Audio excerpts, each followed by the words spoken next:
gonna get crazy. And the Oscar goes to... And the Oscar goes to... And the Oscar goes to... And the Oscar goes to... And the Oscar goes to... Shrek. Frozen. Spider-Man Into the Spider-Verse. Encanto. Guillermo del Toro's Pinocchio. Thank you, members of the Academy, for inviting us to the party by creating this category to begin with. We are so proud of you for making the film as magical as it is, and we're bringing this home to you. We want you all to know we see you, you're powerful. This world needs you. And that people everywhere are seeing themselves in the film. Animation is cinema. Animation is not a genre. Welcome to the very special AniMat's Crazy Cartoon Cast 2023 Oscar Spectacular, where we are going to be devoting this entire episode all about last night's biggest event, which is the Oscars. Yes, and by the way, thank you, DJ, for that lovely subscription and that nicely timed one as well. So, how are you all doing, everyone? Have you all had a great weekend? Have you all been having a good time? I will admit, for me right now, I'm not really feeling 100%. Let's just say that daylight savings has been really screwing me over. Oh, and thank you for the little gift subscription you did for Juju J Monty. Very nice of you.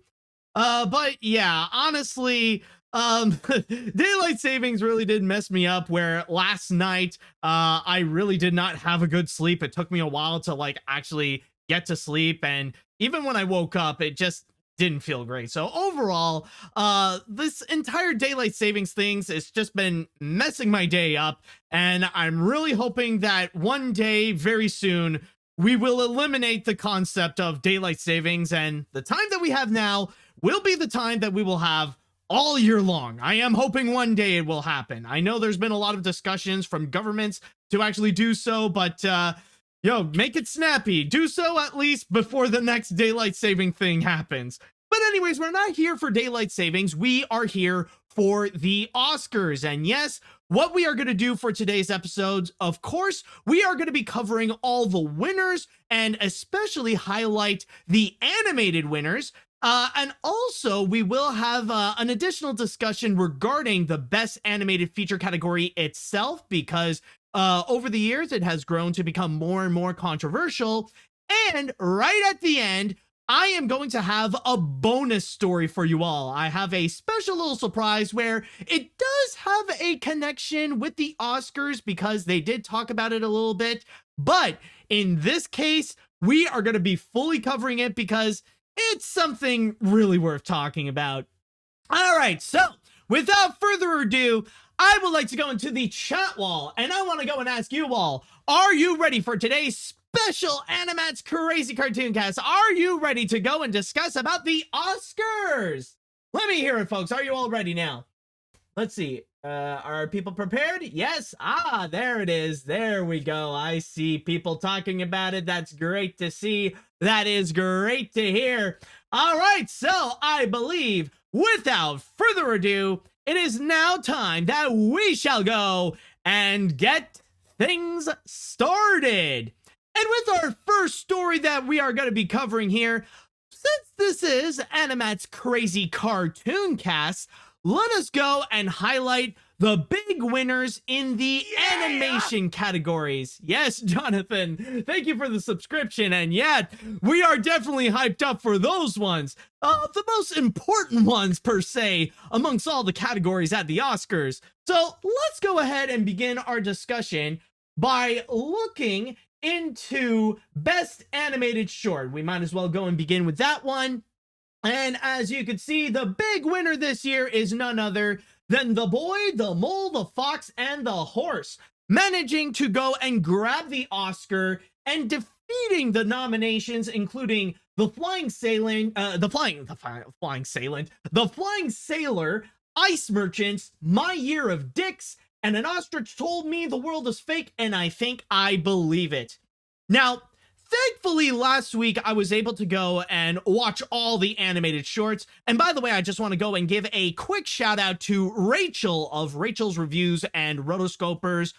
She invited me to her live stream where we would go and discuss about the animated nominees, both for animated shorts and for the animated movies. And she even went and sent me some of the screeners for all the animated shorts. So just want to give a shout out to Rachel. Thank you so much once again. And don't forget to go and follow her on YouTube or whatever social media. She's definitely a great critic and a great person as well. So with that said, with The Boy, the Mole, the Fox, and the Horse, I will say that even though I've already expressed a lot of my opinions on each of the animated shorts with Rachel, in this case, I will say that now that The Boy, the Mole, the Fox, and the Horse actually did win, I will say it is a pretty obvious choice because there is one thing that this short has above all the others, and that is the big mainstream attention. When you do look into the credits, you'll notice that there are a lot of very prominent names that are attached. Not just people like Tom Hollander and Idris Elba among the cast, but even in terms of some of the producers, you got J.J. Abrams, you got Woody Harrelson, like you got a lot of prominent names that are attached to this to this animated short. Not to mention that technically it is the easiest to find, that you can go and watch it on Apple TV Plus, or you could pay a little fee so that you could go and buy it off of iTunes, compared to all the others where, yeah, they are a bit trickier to find, and you'll have to jump through hoops or be lucky enough to go to festivals if you wanted to go and catch a glimpse of them yourself. But in this case, though, even if like that seems to be the obvious choice and that The Boy actually does have a greater advantage compared to all the other nominees in order to get that win, in my opinion, though, it definitely deserves it. It is absolutely the most heartfelt and I find to be the best amongst the entire list that we got here. I'm not gonna lie, this was an animated short that legitimately made me cry. And I remember a few weeks ago when it was the Annie Awards, I was actually surprised to find that it was actually one of the big winners, where it did walk away with 4 Annie Awards, including Best Animated Special. You know, it was surprising to hear that, but then I suddenly see it for myself, and it's such a wonderful short. Not only like is it animated beautifully and really does capture the art style of the book, but also it is extremely heartfelt. Like, it does capture that Winnie the Pooh like tone. Such a beautiful feature, and again, like an absolute tearjerker, because this is one of those shorts that is just filled with the kind of inspirational quotes that you would see on Facebook, the kind that would tell you that you are loved, that you are important, and all that kind of stuff. Oh my god, such a wonderful short. But if not that one, I would say if there was a second place one, I would definitely give it to Ice Merchants. I will say that it doesn't necessarily give you a good first impression, because a lot of the concepts that they introduce is really weird, because there's this house that is like it's on the edge of a cliff, and it's like set stupidly high, where like in order for the dad and the son to do business, they gotta literally jump off. Definitely not the kind that it's not the kind of short that for people with fear of heights should go and watch. And also the art style, even though the art style can be a little bit weird, especially with the father who has like these stupidly long legs, even though like the animation is very nice and does have that Christmas card feel, everything does tie up together. And again, it does make it very heartfelt. Like every weird concept that they would go and introduce does have a meaning, and it does all tie up at the end in order to give a full conclusion, and and it does like think out about everything that it would go and present. So definitely a wonderful short, and definitely a prominent runner-up there. And another one that I want to go and quickly mention is An Ostrich Told Me the World is Fake, and I Think I Believe It. That is one I think animation fans like yourselves would definitely appreciate, because it's a more suspenseful animated feature in which the main character slowly realizes that he is in a stop motion world. And even the animated short is very unapologetic in terms of the stop motion, because the grand majority of it is seen through the lens of a monitor, and all around the monitor you actually see the animator like fast forward, of course, like working on the animation itself. As Rachel said it best, it was pretty much the stop motion version of Being John Malkovich. So definitely a great one there. But overall, I would say in terms of the best animated short, absolutely well deserved for The Boy, the Mole, the Fox, and the Horse. But then you have Best Animated Feature. And the big winner, as expected, is none other than Guillermo del Toro's Pinocchio, in which that managed to win the Oscar and beating out some pretty tough competition, including Marcel the Shell with Shoes On, Puss in Boots the Last Wish, The Sea Beast, and Turning Red. Now, honestly, in terms of that one, I would say that it is a very similar story, that it is pretty obvious, but again, it's well-deserved. Like, at least in my opinion, I find that to be the best of the entire list right there. Now, don't get me wrong, though. A lot of these movies are definitely fantastic. I really like Turning Red. Puss in Boots is absolutely phenomenal. And even Marcel the Shell with Shoes On has to be among the most wholesome movies that I've ever seen. I really like the mockumentary approach. It's something that in animation we have never seen ever since Surf's Up back in 2007. So definitely a wonderful animated feature that I highly recommend you go and check out. I heard that apparently you can go and see it on you can see it on Paramount Plus. Like, it's available right there if you're not willing to go and actually buy if you don't want to go and actually buy the Blu-ray, which a friend of mine, Ryan, actually did manage to get me, which honestly, I'm very thankful that I have this, and I'm really happy that I got this in my collection. So with that said, though, with Guillermo del Toro's Pinocchio, yeah, it is definitely a wonderful feature, and I'm saying right now that it is already amongst my favorite movies, and already amongst what I think is the best animated feature of one of the best animated features of the 2020 decade. Like, it really is such a powerful film. And I can definitely see why Guillermo del Toro was so devoted for like 14 years in order to bring this movie to life. I've already expressed my opinions a whole lot on my videos. Like, I did an entire review of it, and I already placed it as the best animated film of 2022. And also, I would like to mention that it is worth noting that the Pinocchio win is actually historically significant, because there are some major firsts with that win. Because after being consecutively nominated again and again each year ever since Klaus for the 2019 movies, this is the first time that Netflix has officially won in that category. So this is Netflix's first big animated win at the Oscars. This is also the first time ever in, I would say 17 years. This is the first time since Wallace and Gromit, The Curse of the Were-Rabbit, that a stop-motion animated feature managed to win Best Animated Film. So technically, this would make Pinocchio the second ever stop-motion feature to win Best Animated Feature.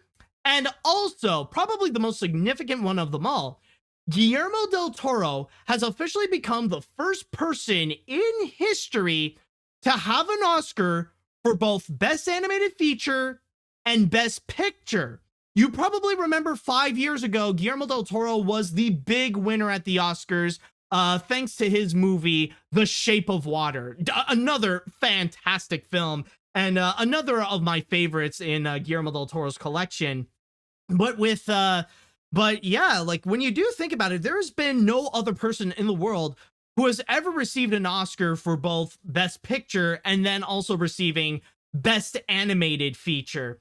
And, you know, it's one of those random facts that you would never really think about. But yeah, like, that is honestly a big deal, especially for animation. I mean, like, it's not every day that you would get a prominent filmmaker with like such acclaimed works where it would keep on collecting awards and then like would come into the world of animation and then like repeat the same process with that animated film. It is definitely admirable, and I do hope that maybe one day we will have more filmmakers like Pinocchio where they would go on and win Best Picture, and then like they'll enter into the realms of animation to see like what other crazy stories that they could go and think up. You know, it's a great and wonderful combination. So seeing Pinocchio win, honestly, I find it to be something that is definitely deserved, even though I will say it was like it was a pretty intense year. It was one that, you know, we didn't really know like who would actually go and win, because when you do think about it, looking back at like all the nominations and stuff, like when you think about Pinocchio, it would often get nominated for several different categories, like rather it be the BAFTAs or the Critics' Choice Awards or the Golden Globes and stuff like that. Pinocchio would be seen get nominated for Best Animated Feature, of course, but then also for Best Original Score and Best Original Song. The Oscars did not do that, and that was the thing that got me a little bit worried that maybe, just maybe, Pinocchio would not make it out alive with a win. That maybe it would go to something else. And it had some pretty stiff competition, especially in regards to Pixar's Turning Red, and also in regards to their Turning Red, and also Puss in Boots. Like, apparently some people have said that in terms of voters that, you know, it was actually some pretty tough competition between Puss in Boots and Pinocchio. So like those three were definitely, like, it was up in the air that it was possibly one of those three that might go get it. But at the end of the day, of course, it turned out to be Guillermo del Toro's Pinocchio. Just like with most of the other award shows, they would go and give it to him, to give it to Guillermo del Toro and Mark Gustafson, and to the entire Pinocchio team. So honestly, at least in my opinion, I think it is very well deserved. I love that movie, and yeah, it should be titled the Best Animated Feature of 2022. So with all that said and done, I would like to go and say congratulations to Guillermo del Toro, to Mark Gustafson, and again to the entire Pinocchio team, and to the entire team who worked on The Boy, the Mole, the Fox, and the Horse. Congratulations for their big Oscar win, and of course, congratulations to the nominees. Even though they might not have won, still though, getting that nomination is still quite an achievement. All right, so with that said, I would like to go into the chat wall, and I would like to ask you all, how do you feel about the animated Oscar winners? How do you feel about The Boy and Pinocchio winning the Oscar? Let me know what you think on all this. All right, let's see now. I gotta say, I am extremely happy that Pinocchio won for Best Animated Feature. Even though it was predictable, it still definitely deserved it. Although one thing that pisses me off is that you got these idiots on the internet that are happy that Pinocchio won and Turning Red lost, and people who wanted Puss in Boots to win but were still happy that Turning Red lost, so really screw those people. Yeah, at that point, it does make me wonder. It's like, do you really, like, that's when you have to go and ask, do those people actually care about Guillermo del Toro's Pinocchio? Because if they only care about Disney losing and Disney not getting the Oscar for Best Animated Feature, they got some serious anger issues. Those are the kind of people that maybe you shouldn't go and hold their opinions high. You know, those are people that they got some problems that they personally have to go and deal with. And in the meantime, maybe like steer away from them, because you could tell that they got some toxicity brewing within them. Oh, let's see now. This year's winners was definitely well deserved this year. Everything Everywhere All at Once was well deserved. Way of Water for visuals, and the other winners were also well deserved, but Guillermo del Toro's Pinocchio is definitely the best win for me. Sadly, Puss in Boots fans are going to attack the filmmakers, but hey, it's Twitter. Anyways, I'm happy with the results and congrats to the winners. And thanks again for the high five, Del Toro. 2023 animation will be a really tough one, though, for next year.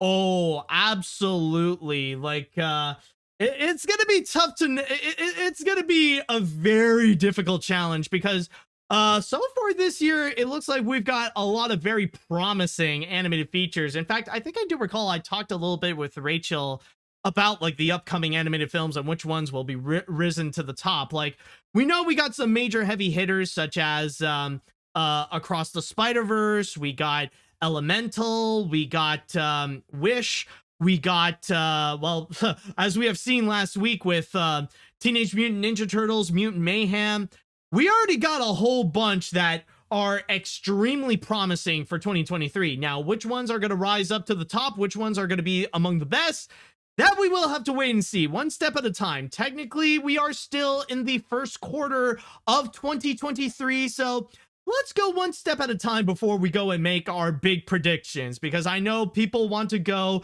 and try to make their guesses now. You know, they're not patient enough to wait until they actually see for themselves how the movies are going to be, and they want to go and make a full judgment on it. But hey, you know, let's be patient. Let's wait and see how it goes. Let's see what we got here. Way to go with Del Toro winning his third Oscar. Although we haven't gotten any releases yet, since it's still how competitive we got for next year's award season will be. Is Disney going to come back with Wish, or with Pixar with Elemental? Can Miles Morales go 2 for 2? Is Ginger and Rocky going to be honored for making the animated feature category, or does Hayao Miyazaki have to say anything? From your words, Matt, we will have to wait and see. Exactly. What a coincidence. I just talked about that, and then suddenly, whoop, now we got another discussion of that. Let's see now. I'm so happy Pinocchio won for Best Animated Feature, and happy that Del Toro said in his speech that animation is an art form and not a genre.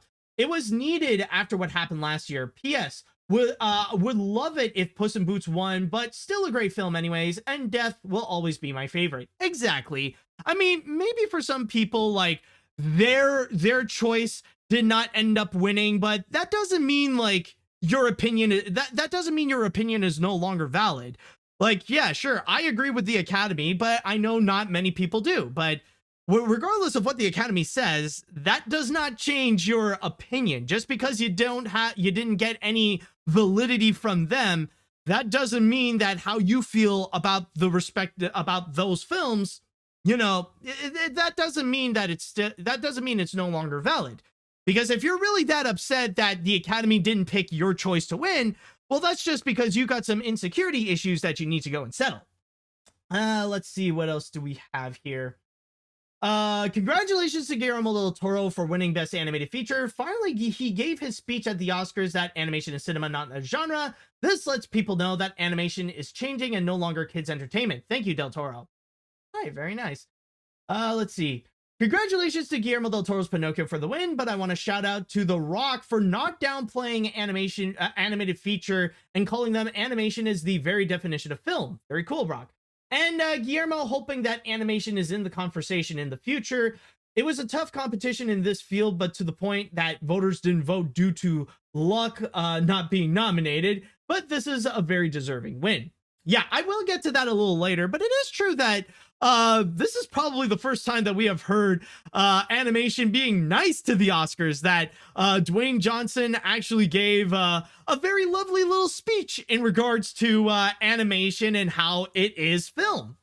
All right, I'll go and read one more before we take a break and move on to our next story. Let's see. 2022 has been a good year for animation, but it's certainly no surprise that Pinocchio won for Best Animated Feature award. I was hoping for Puss in Boots to get the win, but I respect the choice. Yeah, you know, interestingly enough, I don't know if anybody has any comments in regards to The Boy, the Mole, the Fox, and the Horse, or if anyone has actually seen the animated shorts. Funny enough, it's all about the animated features. All right, but with that said, we're gonna go and take a little break first of all, and then when we do come back, there is one more thing I would like to have a discussion in regards to animation, and the question is, do we need Well, hold on. Before you go and answer, let me go and ask the question.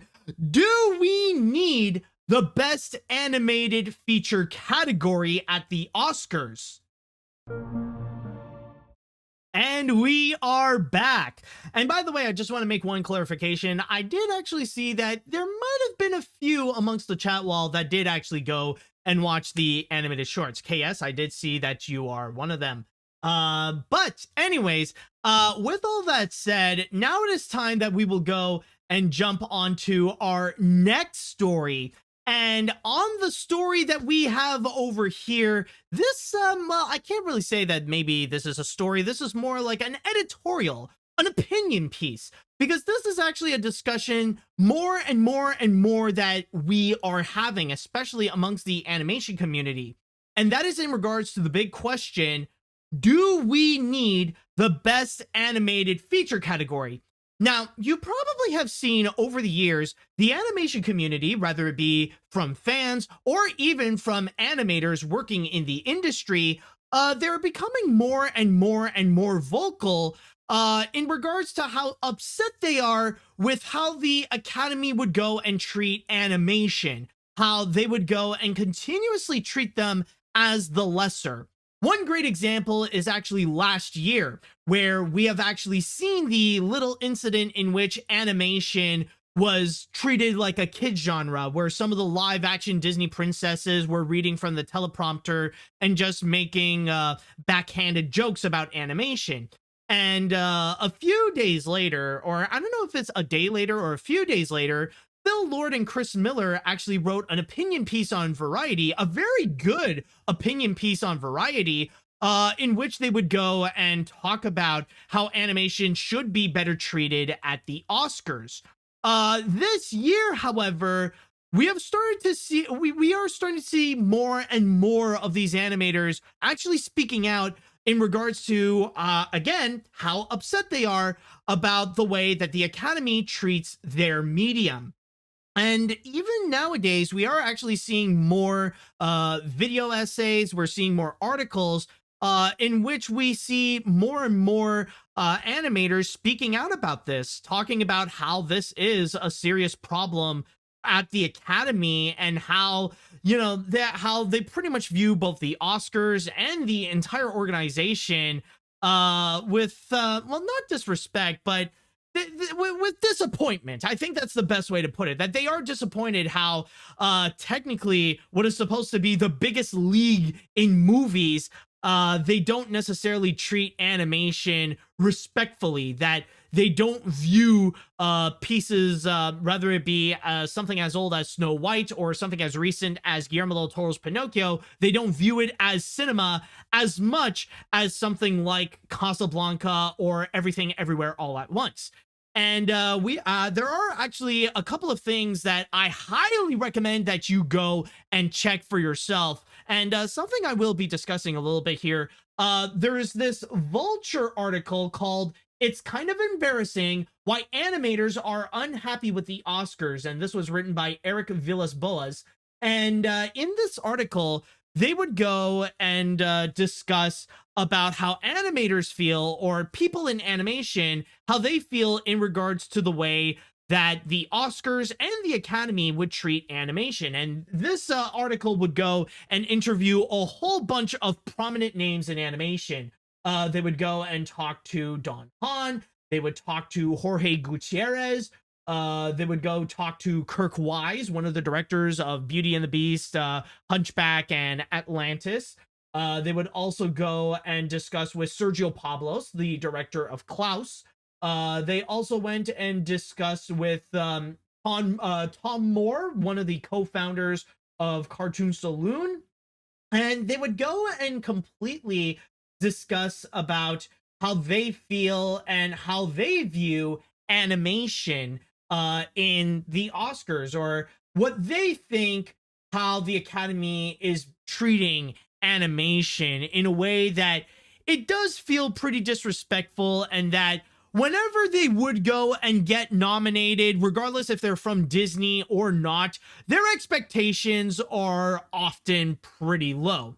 And it has gone bad, even to the point where there are many animators nowadays that, because that they don't feel respected by the Academy, they just don't watch the Oscars altogether. They just flat out ignore the Oscars and treat their Sunday like any other Sunday.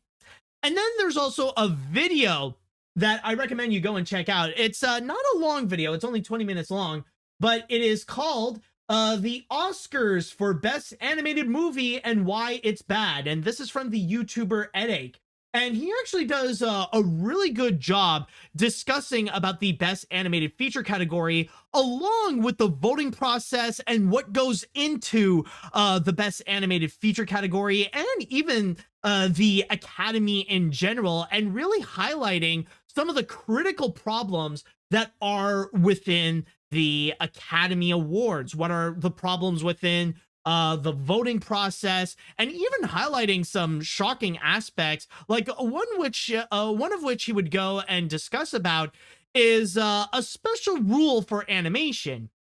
Because with all the other categories, they state that it is mandatory that you go and check out all the movies in order to go and judge fairly, to go and determine who would go and win the Oscar. There are two exceptions to this, though, and that is Best Picture and Best Animated Feature. Apparently for both of those, you don't necessarily have to go and watch all of them. And that is a point that sadly it is true, because when you do look within the voter, when you do look within like what the voters would go and write in terms of who they would pick to go and win, you would be shocked that many, if not most of them, would actually state that they haven't watched all of them, especially in regards to the independent choice. Like, I can guarantee you that the grand majority of those who would go and vote for Best Animated Feature, they have not seen Marcel the Shell with Shoes On. They've only seen the mainstream stuff that they probably went and watched with their kids, like Turning Red or Puss in Boots: The Last Wish and stuff like that. And yeah, and that's just one example in which Edache would go and highlight. So again, I highly recommend you go and check out Edache's video on the Oscar. Very fascinating look into the entire process. So with all that said, there are a lot of great talking points that people would go and bring up in regards to the Best Animated Feature category, and even bringing up the big question in regards to the fact if we need the Best Animated Feature category at the Oscars, especially with the way that animation in general is poorly treated at the Academy, that it's often treated as just an afterthought or as a lesser medium compared to the live action features that would be created. How the voting process is also treated as a little bit of an afterthought, that people just didn't really care and they would just write off the only things that they would go and see, which generally would often be the Disney films. And from there, you see like all these arguments that they would keep on discussing, that maybe it's for the best that they don't have the Best Animated Feature category, because it does not necessarily reflect what is the best animated feature, especially when generally it's the only place where you can really find animation. It is extremely rare nowadays when you would see an animated feature be nominated outside of the Best Animated Feature category. And even at that, generally, it would just be for the Best Music categories, like for Best Original Score or for Best Original Song. And that is it. In fact, I actually did a couple of TikToks where I did some research, and I actually discovered that the only categories in which animated features would go and actually win are just those three categories. It's just Best Animated Feature, Best Original Score, and Best Original Song. The only exception amongst all of them is just Pixar's The Incredibles, in which that one actually won for both Best Animated Feature and for Best Sound Editing. So with all that said, you could tell that that a lot of people would go and explain that for Best Animated Feature, that is nothing more but an excuse to go and put the animated features there. Like, this is like, people view Best Animated Feature as the Oscars quota of inserting animated films amongst all the different nominations, so that they don't actually go and nominate animated features in different categories, rather it be like best writing or best visual effects or like any of the other categories. You know, it's just an excuse so that they don't go and put in an animated film in any of the other bigger nominations, or God forbid, amongst Best Animated Feature, which we still haven't seen ever since Toy Story 3 back in the 2011 Oscars. So with all that said, though, the big question does remain. Do we need the Best Animated Feature category? And in my opinion, I have to say, yes, we definitely do need it. Because the thing is, so far, this is the only way for the Academy to recognize animation. Without it, they'll be glad to just flat out ignore animated features altogether. Because some people would go and argue that if you go and get rid of the Best Animated Feature category, then maybe the Academy will go and start putting in more animated films amongst like the other categories, like in the Best Writing category, or maybe even in the Best Feature category. Sadly, no, that's not how it works. That's not how they would go and think, because in the entire process, the one way that you have to go and think about it is that the Academy has a prejudice against animation. And when you think about that prejudice mentality, it does make sense in terms of the way that they would go and treat them. Because if you do go and remove the Best Animated Feature category, that's not going to go and encourage them to go and nominate more animated features so that there can be some animation representation. That's not what's going to happen. For them, they're just going to feel like their prejudice is a lot more justified, and it will encourage them to ignore animated feature even further and to treat it as a lesser medium compared to the live action features. You know, it's pretty much like the whole discussion about other prejudices, like in terms of trans rights and transgenders. Even if you do take away the rights of transgender people, that's not suddenly going to make those with prejudices suddenly believe, okay, now we got to go and make more laws to all people, including transgenders. No, it's going to make them validate their prejudices even further, and to give them more of an excuse to just flat out ignore trans people altogether. And again, it's the same thing in terms of what the Academy is doing with animation. And that's why we need the Best Animated Feature category, because so far, it's the only way that animation can get representation in animation. And yes, I definitely do agree. This is not the best way to represent animation. This is not a great example of how animation should be seen, or it's not the best way to determine what is the best animated feature of the year. I completely get that. It's truly understandable, but in a way, it's still better to have a flawed system than having no system whatsoever, where animation would be almost non-existent. Like even this year, for example, one thing that you got to keep in mind is that the only place where you would see an animated feature be nominated is just in the Best Animated Feature category. It is not nominated, like animated films are not nominated anywhere else, not even amongst the music categories, which was why it was such a shocker to see that Pinocchio didn't get any other nominations. So if you go and remove that, there would be literally no animated films represented anywhere. I mean, technically there is the Best Animated Short, but those are Best Animated Shorts, and even at that, let's be honest, folks, the grand majority of people, even the grand majority amongst of you, have probably not seen any of these animated shorts, even the ones that are like easily accessible, such excuse me, just need to get that a little bit out of my throat. But even the ones that are like easily accessible, like The Boy, the Mole, the Fox, and the Horse, not many people have actually seen that. So honestly, it really is this complex situation that honestly, well, like we can only work with what we have. This is really so far, it's just the best way for animation to get representation.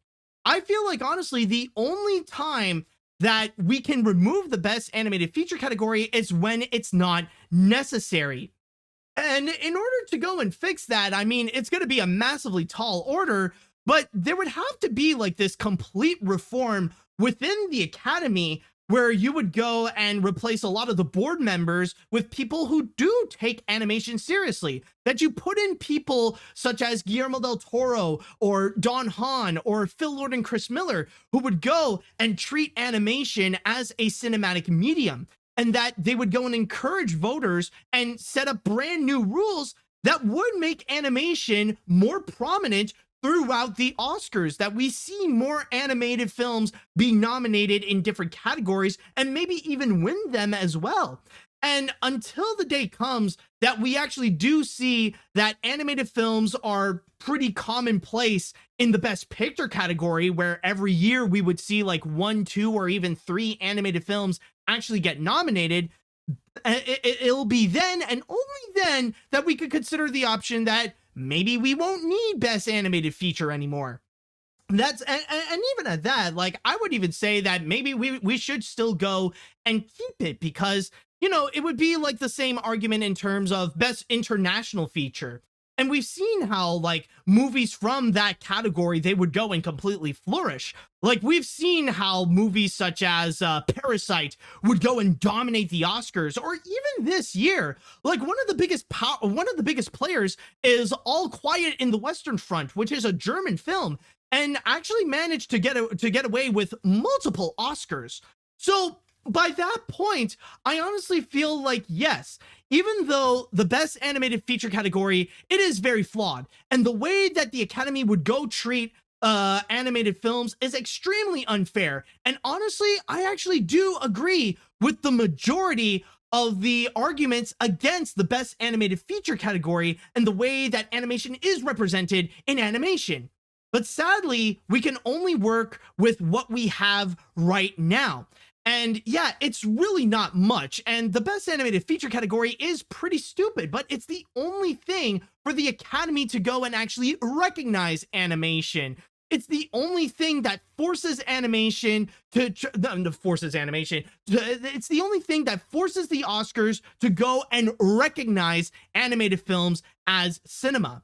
And there's a lot of changes that need to be made. There's a lot of rules that they need to go and update in order to ensure that animated films can be treated like any other live action movie out there. But for now, this is the most that we really have. Like, yeah, it's not much, but it is something. And that's why I want to go and put in my piece into this, where in a way, like, I guess you could, you know, like this might be a bit of a hot take, but really the way animation is represented is a lot like what we should do with the police force. You know, it's a very flawed system, but it really is in desperate need of a reform to really fix up the issues that are pretty ongoing for years. So with that said, I would like to go into the chat wall, and now I want to ask you, what is your opinion on the Best Animated Feature category? And also, I want to go and ask, how do you feel about the way that the Oscars are treating animation? Let me know what you think on all this. Let's see. Hello. We'll go with this one. Animation 100% needs to be treated with more respect, and hopefully Guillermo del Toro's win will be a step in the right direction at the Oscars. Anyways, seeing as I came in late, let me share my thoughts on the last story. Pinocchio deserves a win. An ostrich told me that the world is fake, and I think I believe it. Oh, I see. No, seriously, JF, seriously, you should go and watch that animated short. It's actually really cool. But yeah, and also I just realized one thing that I forgot to go and mention. Even though it was very nice of Dwayne Johnson to go and say those things about animation and, you know, saying that animation is film, isn't it really conspicuous? Isn't it really odd that animated films were literally the first one that they would go and reveal?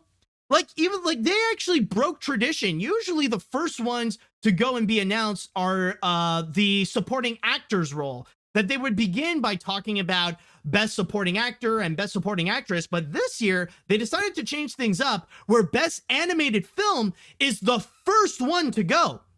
And that honestly could be brought up in terms of like the discussions of the disrespect that animation with the way that animation is treated at the Oscars, because the first one, the putting animated films the first can be interpreted as the first one to go and get rid of, and then let's go with the rest that people care about. You know, that seems to be the feel that the Oscars might go and try to interpret with that placement. So that's something I want to go and bring up as well.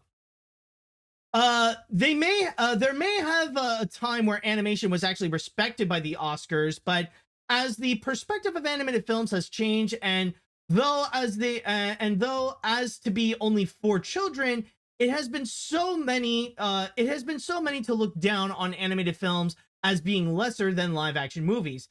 That's why we still need to have best animated feature category, as it is currently the only way that they could care about animation, even if it's small. I can only hope that people will finally recognize animation as big as live action. Yeah, I mean, I hope so too, but again, like, the changes that are demanded for that is a very tall order. Like, we would need to have a full-on reform in terms of the leaders of the Academy. We need to put in more people in charge who will go and take animation seriously. Let's see what we got here. Yes, we do need this category, and from those prejudiced members of the Academy should be removed of the membership, but it will never happen, sadly. And it would be awesome for more other categories, even allowing voice performance and animated performance in live action films should be eligible. And YouTuber critics think the original song should go. It's not the same as it used to be. Just most of them are generic credit songs, but it can cause ABC, but it can't because ABC wants ratings. Exactly, and that's one thing that you have to like think about in terms of how they organize the Oscars, because at the end of the day, like, this isn't just a ceremony to celebrate movies. It is also a show. And as a show, they do care about ratings. They do care about grabbing the attention of people to come and go and watch the Oscars. So a lot of the choices that they would go and do is heavily based on what they want, how they want to go and grow the ratings. That's why they would go and make some controversial decisions, like last year when they would go and completely remove some of the categories from the telecast, that they would go and present them as like an afterthought, in a way, treating a lot of those categories like how they would treat animation right now. So that's why, like, the situation is very complex, because like when we're talking about the Oscars, it's like the decisions that they would go and make, it's not just about the show, you know, the integrity of the awards themselves. It's also about the show, and in order to get some popularity out of it. Let's see what else we have here. We are a long ways away from to show that these biased voters that animation is film. Personally, we do need this category for now. Hopefully we will see animation getting treated better. We already have some strong supporters on this, and we must speak up more. Also, side note, I met Pete Docter on Friday night. Ooh, awesome. Let's see what else we got here. Apparently JF's comment is that an ostrich told me that the world is fake was Rob. My comment didn't finish. I see. Anyways, for as controversial as their animation categories are, the sad truth is, until when the Oscars represent, respect animation, they're a necessary evil for the time being. Like, I would love for one of the beautiful Don't Starve shorts to be nominated, or even win the award for Best Animated Short, but I know the Academy would never even consider nominating a short made for a video game. And let's not forget Katzenberg's quest for an animated Best Picture win gave us Pocahontas. Yeah, I mean, that's always one thing that is that can be a dangerous aspect. Like, there is that toxicity aspect in terms of awards in general, and when you're really trying to go and make a movie, not just an animated film, but a movie in general, if you want to go and try to create it to go and win Best Picture, it's not usually going to turn out well. Even some of the ones that do get nominated for Best Picture, usually they're not really that great. Like, yeah, I do enjoy like Bohemian Rhapsody, but I do recognize that it is just a crowd pleaser film, and it's not really a great movie in general, in my opinion. Let's see. Even though all of us, including myself, saw Pinocchio winning Best Animated Feature, we still have a long way to go for the Academy and people in general to respect animation as cinema. Animation still deserves more recognition beyond the animation category, like the writing, visual effects, and even Best Picture. And sadly, it has yet to happen outside of Disney. It needs more respect, which is why we can't get on the animation category altogether.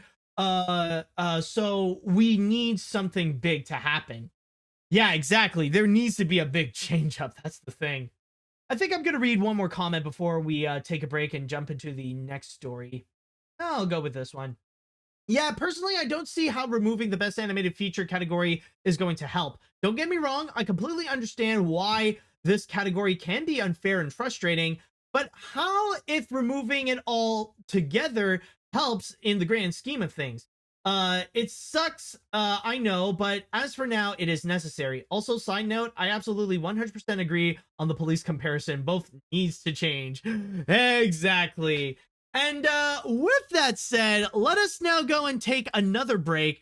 And now that we have all of our animation discussions done, it is now time that we shall go and look into the other winners, the live action winners, if you will. And we are back now for the next story that we have here. Now that we have discussed all about the animated winners and we've talked about the entire subject in regards to the Best Animated Feature category in itself, it is now time that we will go and look upon all the other winners. And what a fascinating bunch have we got right over here. Now, in terms of the biggest winner this year, it is actually none other than Everything Everywhere All at Once. Not only did it get the most nominations, but it even got the most wins with an admirable... Oh, and by the way, thank you for the little subscription there, TK. It actually managed to win a grand total of 7 Oscars, a highly admirable number there, where not only did it win for Best Film Editing, but it also managed to win for Best Original Screenplay. It won for Best Directing. It won 3 of the 4 acting categories, where it won for Best Supporting Actor for Ke Huy Quan, it won Best Supporting Actress for Jamie Lee Curtis, and it won Best Actress for Michelle Yeoh, and also it won Best Picture. Coming into second place, though, is actually the international animated feature, or the German film, All Quiet on the Western Front, in which that one managed to win 4 Oscars, including Best Cinematography, Best Production Design, Best Original Score, and of course, Best International Feature Film. And on top of that, we also got one more movie that managed to get multiple Oscars, only 2, but still, it did manage to win them, and that is The Whale, winning for Best Makeup and Hairstyling, and of course, winning Best Actor, in which Brendan Fraser finally got his big time to shine. Other winners that we got this year include Avatar: The Way of Water, winning for Best Visual Effects. We also got Black Panther: Wakanda Forever, winning for Best Costume Design. We also have Top Gun: Maverick, winning Best Sound. We also got RRR, the Indian movie, in which it won for Best Original Song with Natu Natu. We also have An Irish Goodbye, winning Best Live Action Short Film, followed by The Elephant Whisperers, winning Best Documentary Short. We also got Navalny, winning Best Documentary Feature. And then afterwards, we also got Women Talking, winning Best Adapted Screenplay. And, yeah, that's pretty much all the winners that we got. So yeah, Everything Everywhere All at Once getting the majority of the Oscars, or not the majority per se, but winning the most Oscars, almost a sweep, with a grand total of 7 of them. And honestly, I would say that is probably the biggest shock of them all. Mainly because of the fact that maybe some people might disagree with me and they would go and say, well, I mean, it's the one that got the most nominations, so of course it would get all the wins right there. Well, technically that could be true. But here's the thing though. Usually when a movie would go and get the most nominations, that does not necessarily equal to the fact that it would go and end up getting the most wins, or that it would even become the big winner to go and get Best Picture. Because more often than not, I would say, we have seen a lot of movies that they would have the record of getting the most nominations for that year, but they wouldn't necessarily get a whole lot of them though. Like a great example is 2019's Joker. That one got an exuberant amount of nominations, but it only managed to get 2 of them. It only managed to get Best Original Score, and it got Best Actor for Joaquin Phoenix. That's pretty much it. But in terms of Everything Everywhere All at Once, that is an exception where it actually got a lot of the big ones. Like, we're not just talking about some of the smaller things or some of the other like individual categories like Best Sound or Best Production Design or Best Cinematography. Like, we're talking about the more prominent ones. Like, they would get Best Original Screenplay. They would get Best Directing. They would get Best Picture. And again, they got 3 of the 4 Best Acting nominations. That is a significant deal.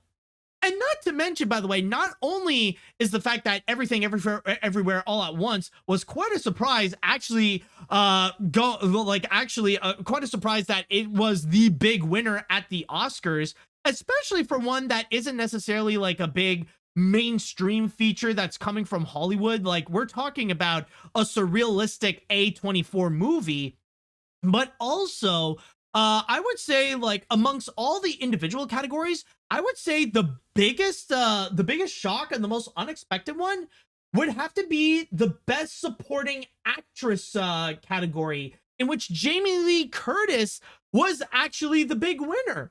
Now, honestly, I personally was expecting that Angela Bassett would go and win this one for sure. She already received so many different awards for her performance as Queen Ramonda in Wakanda Forever, and that was quite an epic performance. I mean, if this is going to be the last time we will see her in the MCU, then you might as well go off with like a major bang, especially for something like Wakanda Forever, which is meant to be a massive tribute to Chadwick Boseman. So from there, like, I thought it would be for sure that Angela Bassett would go and get it, but nope, it turned out to be Jamie Lee Curtis. And honestly, I'm not complaining because, number one, she did provide such a great performance in that movie. And I mean, also, it's Jamie Lee Curtis. Like, she is one of the queens of Hollywood, one of the queens of acting that we have right now. An absolute cult favorite, especially with her legacy with the Halloween movies and in many other admirable feature films such as A Fish Called Wanda, or even like some cult favorites like the Freaky Friday remake. So honestly, I feel like it's one of those things that, you know what, I didn't expect it, but hey, it's about time that we give a queen the trophy that she deserves. But then there are also some other ones that I will say, I would even argue that a significant amount of them, like, they are obvious, but they are definitely well deserved. Like Avatar: The Way of Water winning Best Visual Effects. Yeah, we all saw that coming. We know that's going to be the winner no matter what. Or another example, well, maybe not another example of that, but another surprise, just to get back into that, is actually Best Costume Design. Like, honestly, that was one that I feel like could be a mix. Like, some people have debated that maybe Babylon or maybe Elvis or maybe even Everything Everywhere All at Once would go and get that win. Or especially with Elvis, because often the Academy loves their period pieces. But it is true that Wakanda Forever is one of those that maybe we should have expected, because I do believe the first Black Panther did win Best Costume Design. You could correct me if I'm wrong on that.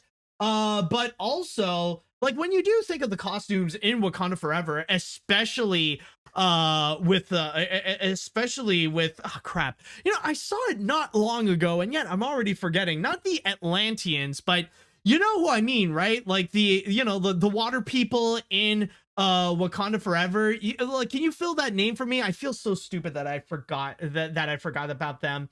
But the costumes that they would do, like that Mesoamerican inspiration, is highly the Talokans. Thank you. The Talokan, no, not the Wakandans, the Talokans. Yeah, like the costume that they done for the Talokans are highly admirable, and even the updates that they would do with the Wakandans are absolutely amazing. So yeah, definitely that is one that honestly, like, I thought Elvis would win, but no, like, yeah, no, give it to Wakanda Forever. It definitely does deserve it. But then also, then we got The Whale for best makeup and hairstyling. Admittedly, I didn't know that they actually did an innovative way to go and create the makeup of The Whale, like in order to turn Brendan Fraser into an obese man. Because from what I've heard, apparently with The Whale, they actually created everything digitally. Now, I'm not talking about using like mocap or using CG in order to create the effects, but they actually use computers in order to digitally create the makeup, and then they would go and print it and actually apply that onto Brendan Fraser so that he would look obese, but at the same time, his acting range would go and prominently show. But with that said, I don't want to really go into The Whale all that much because it is getting a bit of backlash. It is getting a bit of controversy because I've seen on social media that a lot of people are really mad about The Whale because they state that it's apparently a bad representation of obese people. So you know what? The less I go and talk about that, the better. But anyways, also one thing I will say that was pretty unexpected is All Quiet on the Western Front, because that was a heavy competitor, and that seemed to be one that would keep on winning again and again and again, and it actually did so with 4 Oscars. Well, the one that was like clearly obvious was Best International Feature.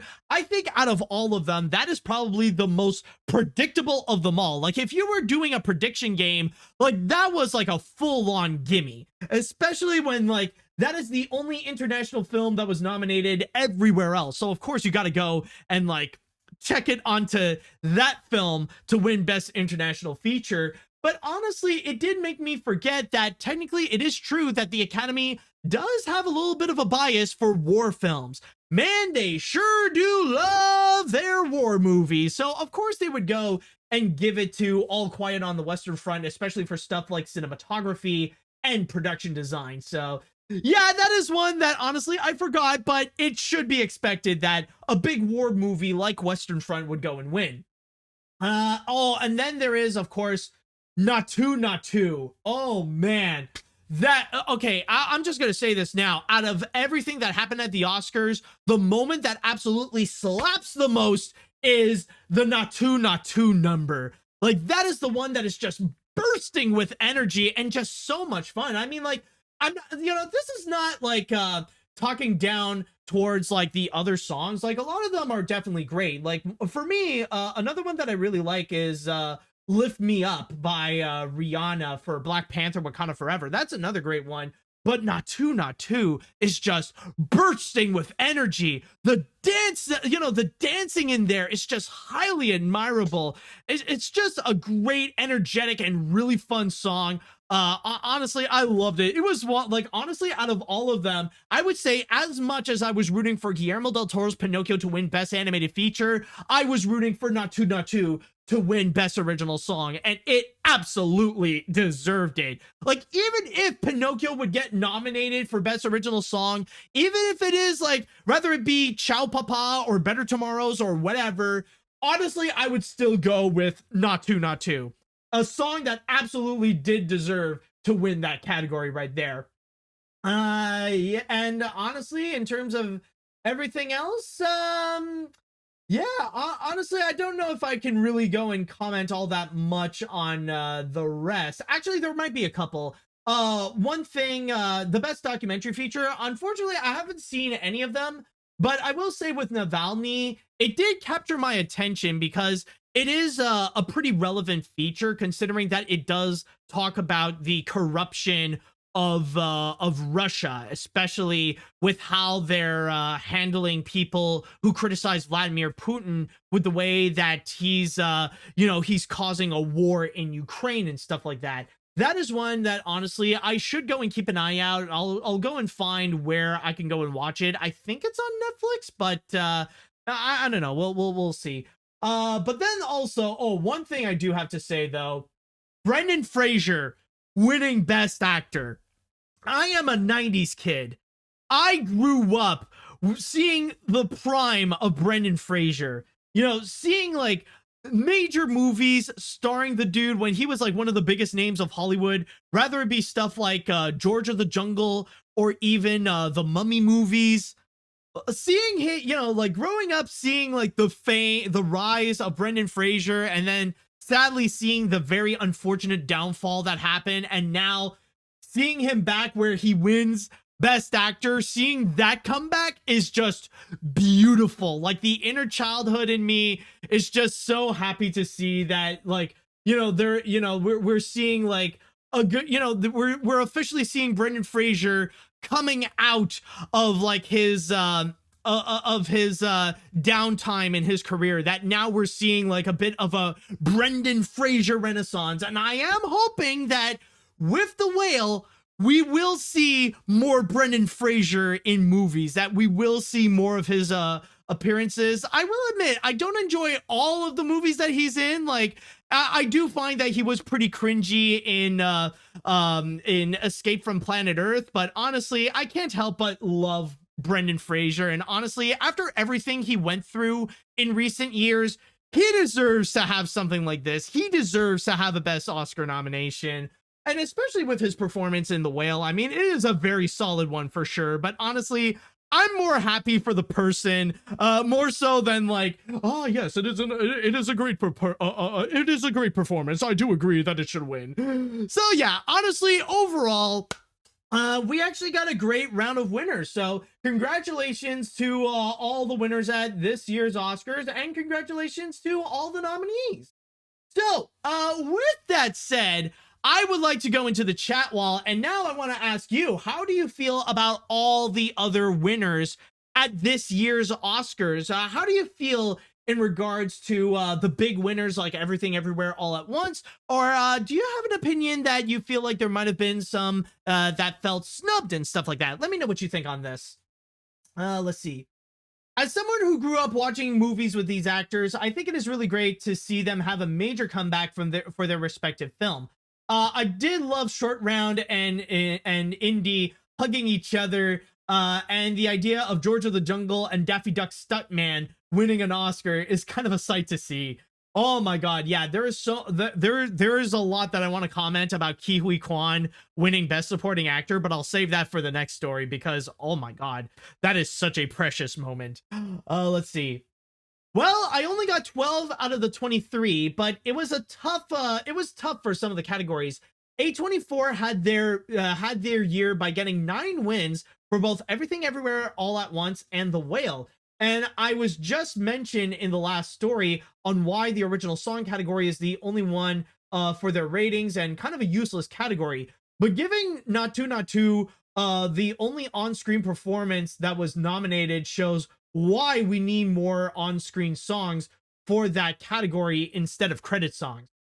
Yeah, it is true. I mean, like, you could argue also it's pretty rare that we would have musicals nowadays, even in terms of animated films. Like, really, it's mostly Disney who would go and create them. I mean, granted, recently we've seen others try to make musicals as well, like Sony Animation with Vivo. But yeah, you know, it's hard to come by. And I feel like with the Best Original Song category, I guess that's like that's like a completely different discussion that would require its own story. Admittedly, I'm not ready for that yet, but yeah, I do get what you mean though. Like, it is true. Like, a lot of these are just like credit songs and that's it. Let's see now. Everything Everywhere All at Once completely deserve its Best Picture wins. It's one of the most imaginative and thought-provoking movies I've seen in years.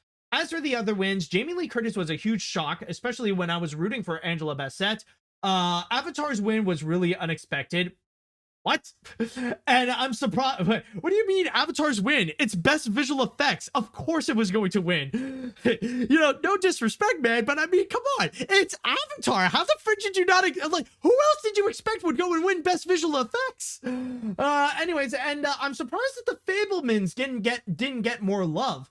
Also, let's be real. Ke Huy Quan is the most huggable mama jama in Hollywood right now. He's basically a human Marcel. Oh my god, that is definitely an interesting comparison. That is true. Yeah, Ke Huy Quan is basically the human Marcel. That is cute. And I do agree with you though that with the Fablemans, I was kind of surprised as well that it didn't receive any wins. Like, there are some that I would love to see it win, like best original score to give John Williams an Oscar, or even see Steven Spielberg win for best director, but you know, it was a tough year. It was very competitive, especially with Everything Everywhere All at Once. And I would even say, well, also competitive with All Quiet on the Western Front. Let's see now. Everything Everywhere All at Once now stands as the first sci-fi film to win Best Picture, while Black Panther series has officially become the Avatar series of Best Costume Design at the Oscars. Also, on an unrelated note, I know that you don't care about the Razzies, but this year's Worst Picture winner was Blonde. Interesting. Honestly, I didn't really see Blonde, and honestly, I don't really care much to go and check it out because I know that it really did a massive disservice for Marilyn Monroe. I mean, granted, like I know, like I did hear that the performance by who was it again? By Ana de Armas, like, was very good. But still, though, honestly, I want to respect Marilyn Monroe, and yeah, I'm just gonna skip that one out unless like someone asked me to go and review it. Oh boy, it would be an interesting disaster to check out. Let's see what else we got here. As someone who has seen all the Best Picture nominees this year, I was kind of disappointed that half of those nominees didn't win at least one award. Even in the case of The Whale, that movie was nominated for Best Picture, but managed to win 2 awards. Don't get me wrong, Everything is an amazing film and did deserve a lot of those wins, but I personally wish that there was more variety among what won this year. Overall, though, I'm happy with all the wins. Well, in that regard, I would like to know your opinion, though. If not Everything Everywhere, then who would you go and choose to be the Best Picture winner? I would love to know what you think on that. Let's see. To be honest, the biggest winner of the night is A24 and Netflix, who got the most wins. Happy to see Everything winning 7 for such as for the writing, the directing, Michelle Yeoh and Ke Huy Quan acting win, and Best Picture. For All Quiet on the Western Front, I'm happy it won 4 from international cinematography and original score. For the rest, like song and makeup, I don't mind, as they also deserve some wins. Finally, what an awesome comeback for both Quan and Brendan Fraser in getting a win. Exactly, man. And like Ke Huy Quan said, never give up on your dreams. And you may have noticed that a lot of these people, they're older, like Jamie Lee Curtis, Michelle Yeoh, Ke Huy Quan, Brendan Fraser. And that pretty much says, you know, it's not just the young people who would go and get all these trophies and stuff. Sometimes your prime could come in much later in your years. Like maybe for me, like what I'm doing right now with my YouTube channel, with the podcast and stuff like that, maybe like honestly, maybe my prime hasn't arrived yet. Maybe so like years in the future, I might do something far greater than what anyone could ever expect out of me. That could be a possibility. So honestly, never give up on your dreams, because even if you would be like in your 60s, 70s, or 80s, it could come true. All right, I'll read one more comment before we jump into the next story. I'll go with who would go and have it? Oh, I was being facetious. Anyway, so it's like What is that word? Anyways, come on, one comment. Okay, I'll go with this one. Another big criticism of the Oscars has faced is only recognizing dramas and historic movies and not recognizing other film genres in big categories like comedy, sci-fi, horror, fantasy, and more. So to see everything win in big categories is a big deal. That is definitely true. So, and keep in mind that it's not just animation that's getting this prejudice. Horror films, superhero films, fantasy films, like a lot of them are also facing this heavy amount of criticism. So that is something that is also worth noting. All right, so with that said, now that we did get into the winners, we will go and take a break once again, and then we will go and have a discussion about the show itself. How did it do? Is it better than in previous years? Well, let's have that discussion after our break. And we are back. Now, for the next story, well, it's not necessarily a story, but rather it's going to be a review.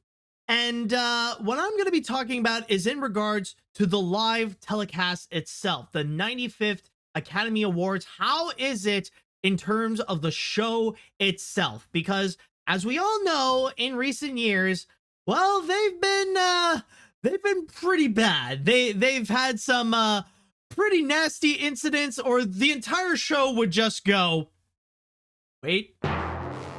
Yeah, it would be more like that. So honestly, even for me, like, I always enjoy watching the Oscars, and I enjoy watching them ironically, by the way, because often I want to see like the big disasters that would go unfurl, like the big screw ups that would go and happen, rather it be opening the rather it be opening the wrong envelope for Best Picture, or even or even like last year with Will Smith slapping Chris Rock. You know, it's those like crazy stupid moments that you have to be there to see. You know, it's one of those you gotta be there moments. That's what I want to live for. That's what I want to go and experience when watching the Oscars. And when it comes to this year, when it comes to this Oscars, I would say, in my opinion, that honestly, everything, it was fine. Like, honestly, there's nothing major that happened. You know, there's no incidents that occurred. There's no screw ups. There's no, there's no problematic moments that happened. Nothing went out of control. Like, everything was simple. It all went according to plan. So in that regard, I would say that everything was fine. I was actually rather surprised of the fact that throughout the entire Oscars, that it was, honestly, I would even say that it is the most straightforward Oscars that we've had in years. Like, there's nothing special about it. They're not trying to do like a special theme. They're not trying to do anything to go and spice things up. They're not trying to go and add multiple hosts or anything. Like, they just kept it as simple as possible. That now that we have moved on from the whole pandemic scare and stuff like that, that we just kept it as a simple, straightforward Oscars presentation, that it's just about handing out the awards, it's about presenting the categories, it's about celebrating those that got Best Picture, and maybe like a few little extra mentions, like the 100 anniversaries of both Disney and Warner Brothers, as well as a little commercial for the Academy Museum and all that kind of stuff. You know, it is as straightforward as you can get. And honestly, I would say it's okay. There's really, there's nothing great. There's nothing memorable about what happened at this year's Oscars, but there's nothing terrible that happened either. Like, there's nothing that went out of control. You know, like I said, everything went according to plan. Everything went by the book. Everything acted accordingly, and everybody gave out their speeches. Everything went all good. Now, I won't say that everything was like great though. Like, there are some things that honestly were just meh. Like Jimmy Kimmel as the host. Honestly, it was very forgettable. I don't think there was anything that he would say that it was actually funny. Like, maybe a few chuckle-worthy moments, but honestly, it was just like his was just eh. Like, he definitely is, like, he's not going to be among the ranks of, like, either Bob Hope or Chris Rock, or even Billy Crystal in terms of, like, the hosting duties that he did. Like, he was just there for the job and just be as straightforward as possible while supplying some subpar humor. Now, the only thing I will say, though, in terms of the comedy that he would go and deliver, I will state that there was nothing cringe in terms of the comedy. Like, yeah, the joke, like, at worst, the jokes are not funny, but they're not at the levels that were absolutely cringeworthy. Like, I'll say that Jimmy Kimmel as a host was way better than last year with Wanda Sykes and Maya Rudolph and Amy Schumer. Like, they're all great actresses and they're all great comedians in their own right. But man, last year with their hosting job, it was awful. It was cringe and it was barely even tolerable. Like, it was just flat out terrible. Like, they were trying way too hard to inject their brand of comedy and it just did not work. It made the experience as painful as Will Smith's slap. But when it came to Jimmy Kimmel, honestly, a lot of it, well, at worst, it's just boring. But still, it could have been so much worse. So that's why I feel like it's more of a give or take situation. Yeah, maybe he's not flat out hilarious or even funny at the Oscars, but at the same time, at least he didn't really go as far as like create a bunch of cringe. Like, I would say there was one moment that was pretty close to being cringe, and that was with the bear. Because there was one moment where Elizabeth Banks would come in and present one or two of the categories, and she would go and be side by side with the bear from Cocaine Bear, and they actually brought this guy dressed in a bear costume, just acting crazy as if he was on cocaine. Which honestly made me concerned because I know for a fact that this is not the first time that we've seen the Academy bring in a guy with a bear costume. And I was a bit concerned if this would become a thing where suddenly, once every few years, we would see a guy in a bear costume suddenly show up. You know, it was just something that, I don't know, unless you're bringing in Fozzie Bear, I don't want to see bears in the freaking Academy. You know what I'm saying? But yeah, like, that was actually getting close to being cringe, but it never fully made it yet. Like, the bear only made like 2-3 small appearances, and that was pretty much it. Again, like, a lot of, yeah, maybe the jokes were bad, but they weren't really getting into the cringy levels per se. And also, there is one thing that I do want to state, though, that is actually kind of hilarious in a way, because I remember a few months ago that the Academy wants to be civil in terms of how they would go and respond to the Will Smith controversy, because we all know that the way, like, yeah, what Will Smith did was absolutely wrong, but the way that the Academy handled the controversy was pretty bad as well, especially with how they went a little too heavy-handed with punishing Will Smith and stuff like that. And they did state before, I do recall, they tried to be civil, they want to be respectful, and they don't want to go and they don't want to go and try to shed light into the controversy. Like, they said that we will promise that we will not mention anything about the Will Smith slap at next year's Oscars. Well, apparently that notion was just thrown out the window because, oh man, like I think Jimmy Kimmel was pretty much on par with Chris Rock, where they just collected a whole bunch of comedic material in order and really make bank out of the Will Smith slap. Because my God, I would say if there is one gag that was actually funny in the Oscars, it would have to be the Will Smith slap jokes. Like, man, Jimmy Kimmel was almost ruthless. Like, again and again and again, he would go and deliver like a bunch of jokes related to the Will Smith slap. And honestly, they weren't that bad. I actually did laugh at a few of them. Honestly, or at the very least, like, they were definitely funnier than most of the jokes that he would go and provide anyways.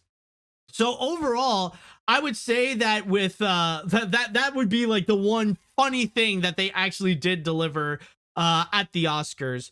But of course, when it comes to the Academy Awards, what should be the biggest highlight is in regards to the presenters and when you got the acceptance speeches and stuff like that.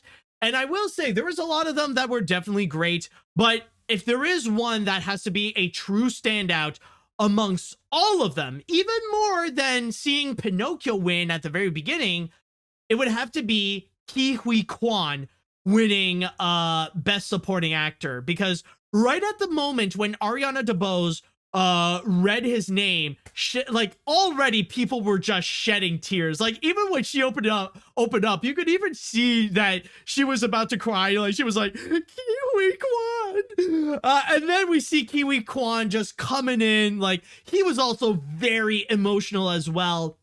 And I gotta say that his moment, his acceptance speech, that is what the Oscars should be all about, because then he would go into this very heartfelt story talking about his, talking about his dream, talking about the journey that he went throughout his life, like starting out as an immigrant and then trying to get into acting, and like even afterwards having a hard time, like, getting his name out there and stuff like that. And then suddenly everything changed with Everything Everywhere All at Once.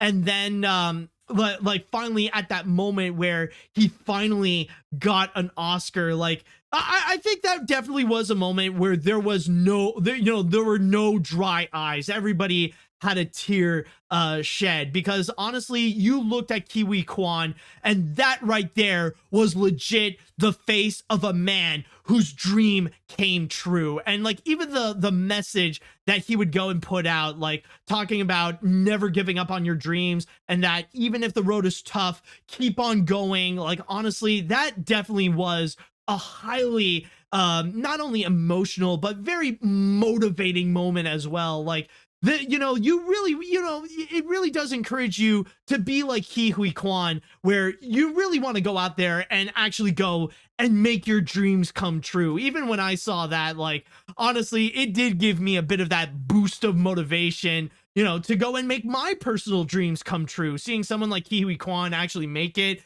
I want to be someone who does make it too. So yeah, it was definitely a beautiful moment to see. And I mean, on top of that, like there have definitely been a lot of other great moments as well, like seeing Jamie Lee Curtis win, seeing Brendan Fraser win, seeing the Daniels coming in, coming up multiple times for their Oscar wins, like for best screenplay, best original screenplay, or for best directing, and even for best picture. It was such a very nice moment. And like honestly, it's really awesome to see that those guys were like they were unapologetic oddballs. Like even like when you look back at some of the movies that they've done, like they've done some really crazy whack job movies. JF, by the way, just a quick note, if you haven't seen some of their past films, I highly recommend you do so, because I believe it's right up your alley right there. And with that said, like seeing how like just these oddball guys, who had a lot of support in their lives, even their parents would go and support them doing their crazy little things, and now it has finally paid off, where they have been, where they are now multi-Oscar winning filmmakers, including a best picture movie that they got in their collection. And that was another one that was greatly inspiring to see. So overall, I would say that when it comes to the Academy, when it comes to the Oscars this year, as it is as a show, honestly, I would say that it was okay. It's not the most memorable Oscars. It's definitely a forgettable one, because let's be honest, by next week, I think a lot of people are going to forget what even happened at the Oscars. But still, though, this is a step up compared to many of the past years. It's kind of, the thing is that considering that the Oscars show has like very, very low standards, it's kind of encouraging to see that, like, hey, they didn't screw up this time. It's like you're watching someone who was a former alcoholic, you know, going through life, and now like they're getting back in their usual things, and you're kind of applauding them for what they're not doing, you know, like, yay, hooray, you don't have a screw up, you didn't mess up this time, you know, you're doing things normally. That's great, man. That's definitely a step up from your stupidity from last time. So honestly, from there, it's like, yay, you know, like, yeah, it was a very forgettable Oscars. The host Jimmy Kimmel was not that great, but hey, still better than the previous time. So I mean, I guess that is something. So now that I did put in my piece onto it, I would like to go and ask you all, how do you feel about this year's Oscars? If you have seen the show, I would love to know what you think about it. Let's see. Seeing how well put together and professional this year's show was reminded me how much the Academy really crapped the bed last year. The musical performances were great, except applause. I counted very few slap jokes, so, you know, restraint. And while Kimmel was a pretty mid host, I got a big laugh out of him being drowned out by the RRR dancers. Also, I gotta ask, was Elizabeth Banks okay? She didn't sound great when she was presenting her award. Was she sick? Yeah, that is true. I mean, I didn't see it. I didn't see it as well, but yeah, you could definitely tell that she had something on her throat. Like she was either sick, she either has like a cold, she either had strep throat, or maybe she worked on something and she just blew out her voice. I completely agree. There must have been something that did happen, and I don't know. I do hope that she is okay. I have nothing personal against Elizabeth Banks, but I don't know. Hopefully we'll see what's going on. Let's see what else. Comparing this year's Oscars to 2021 and 2022, I think it was perfectly fine. Even if I didn't like them shoehorn the Little Mermaid trailer into the show, the speech with Brendan, Michelle, and Kiwi Kwan, the Natu performance was very fun. The Kiwi Kwan is a national treasure as well. What was holding back was Jimmy Kimmel and his unfunny jokes, especially with the dozen slap jokes and the Malala joke. Even with a perfectly fine Oscar show, the ratings will never come back even if you try. Yeah, exactly. I mean, like, I don't know how the ratings are going to be. Like, I wouldn't be surprised if they go a little low. And yeah, like, I understand if people didn't like Jimmy Kimmel because, like, yeah, his like, while he didn't do any cringy jokes, at least, like, you know, there wasn't any good jokes either. Like, honestly, even if I did say, like, oh, the slap jokes were funny, like, they were funny in comparison to all the other jokes. Like, the slap jokes in themselves were, like, probably chuckle-worthy at best. But still, though, I mean, like, again, I'm only applauding for the things that they didn't do, even when it comes to the hosts. Let's see what we got here. Personally, I honestly thought the show was okay. I thought there were some speeches from the winners, and some of the jokes were funny, but I also thought some of the jokes didn't hit, and Jimmy Kimmel was not that great of a host. While not the worst, he was honestly just unfunny. Seriously, I'm wondering what it's going to take to bring in the Muppets to host the Oscars. Oh, well, in that regard, I think it would put in the same amount of effort for the Academy to take animation seriously at this point. Let's see now. For the award show this year, I'm surprised that it came out okay. Nothing cringeworthy with maybe the original song performance of Everything Everywhere All at Once, in my opinion, while hating cutting some speeches off for the sake of runtime. But other than that, it was decent. Kimmel as a host was okay. Most of the performances was okay. And some segments and presenters were okay too. I do like the Happy Birthday Wish song from the Disabled Man for the live action short win. It was cute though. Other than that, it was okay. Yeah, it was cute. Oh yeah, and that's one thing I almost forgot. Like, it is true that they were ruthless when it comes to the acceptance speech. Like, most of them, they wanted to make sure that they were short, and there were a lot of them that, you know, after one person came in and say their thank yous, like, it did happen a few times when another person wanted to say their piece and then they just immediately play the song. Like, honestly, it did not matter. Just freaking go. Like, they didn't want to let another moment like when Michelle Yeoh won the Golden Globe, and she told like the music player to just shut up. They didn't want to have that moment. Like, they were very strict when it comes to the acceptance speeches to make them as short as possible and to just keep the show rolling. Like, man, they were a little too strict in my opinion. Let's see, what other comments do we have? Let's see, I'll go. Okay. The show did felt like it was a show, even though once again it was it overran a half hour. Kimmel was fine, but I did like the RRR joke of having dancers pushing Kimmel off stage at the end of his monologue. Also, with the cocaine bear, when we saw the bear crawling behind Kimmel, I almost thought Matt Damon was gonna come out of the bear costume to continue the rivalry between the two. Yeah, oh yeah, and it's true, like, there was, I don't know, I don't think Matt Damon was there. Like, there was never a moment where they actually cut to Matt Damon, but like Jimmy Kimmel tried to shoehorn in one of his Matt Damon jokes, and we never saw his reaction, so yeah, and yeah, it was definitely unnecessary for the bear to like get up to Malala. It's like, it's freaking Malala. Leave her alone. We don't need a freaking stupid cocaine bear moment. And especially like ever since like the movie was released, like all the cocaine bear jokes and all the hype, it was pretty much dead. So honestly, like honestly, I think the bear came in way too late. Like the popularity, the relevance of the cocaine bear is pretty much gone. So honestly, it was unnecessary to have that cocaine bear joke in the first place. All right, I think I'm gonna read one more comment before we go and move on to the grand finale. Well, to say I thought the Oscars was an okay show, Jimmy Kimmel didn't give much with especially the humor. I can say the donkey was a better host, and the only off thing was Mr. Bearman. However, this was really a show where the winners really carried the best moments, like Ke Huy Quan really reaching the top from his beginnings as short round to reaching to being an Oscar winner.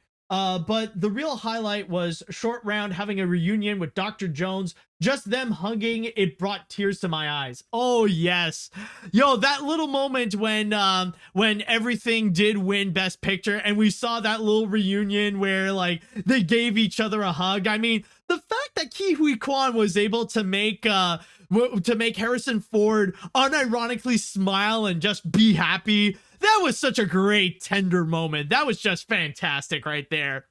All right, so now with all that said, we do have one more story to go and cover, and this will be a grand finale you don't want to miss. Because yes, we did talk about one thing that one commenter said that technically, yes, they did shoehorn in, but you know what? We definitely have to go and talk about this one because it is an interesting discussion, I could say that. And this is it, everyone. After our big Oscar talk, it is time that we get into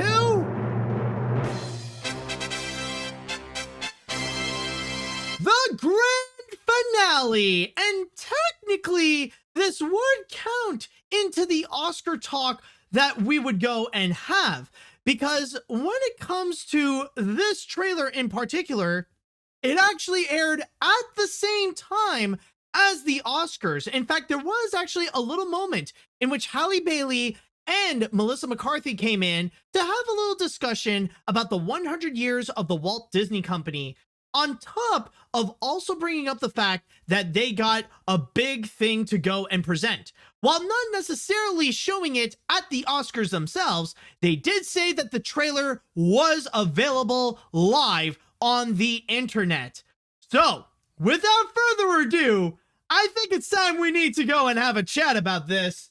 So let's go ahead and check out the trailer for the upcoming live action remake of The Little Mermaid.